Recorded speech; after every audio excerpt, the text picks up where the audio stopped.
Lebanese media on Monday buzzed with the word haraka, or breakthrough, as more than a dozen independent candidates won the right to sit in the country's parliament.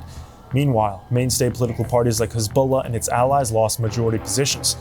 Former Sunni leader and ex-Prime Minister Saad Hariri's party boycotted the election, reducing its representation, and important and renowned political figures lost their seats.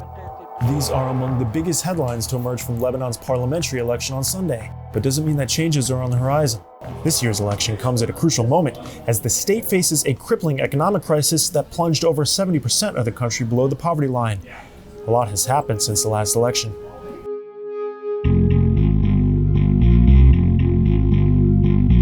The vote in 2018 was the first by the country in 9 years.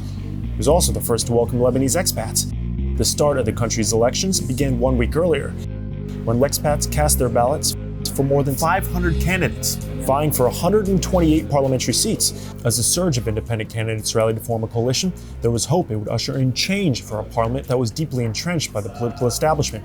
When the dust settled, only one civil society candidate was elected.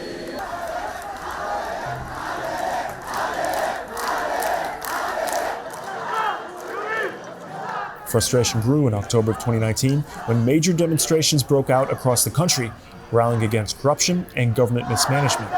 1 year later, frustration morphed into anger when a devastating blast at the port of Beirut killed hundreds and highlighted gross government negligence.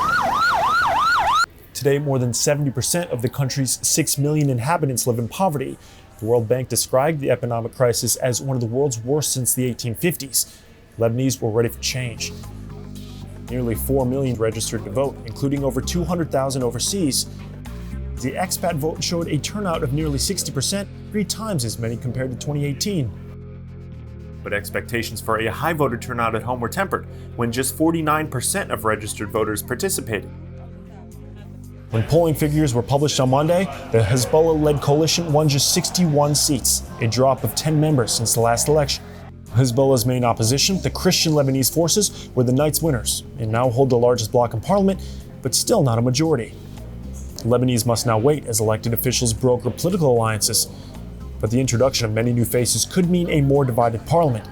There's concern that this disunity will lead to a hung parliament if blocs fail to form a majority, and an inability to make crucial decisions on economic reforms, restructuring of vital sectors, and a failure to elect and nominate key governmental positions. 18 was a learning experience, and this will also be a learning experience. We're not going to go from 0 to 60. In Lebanon, they're going to go from maybe 0 to 10 or 0 to 15. That will make a difference. Again, it's all about coalition parties. Despite no clear road to a majority bloc, Lebanese are still using the word haraka, pointing to the rise of elected independent candidates as a sign of growing change. Until next time, stay safe. I'm Snell.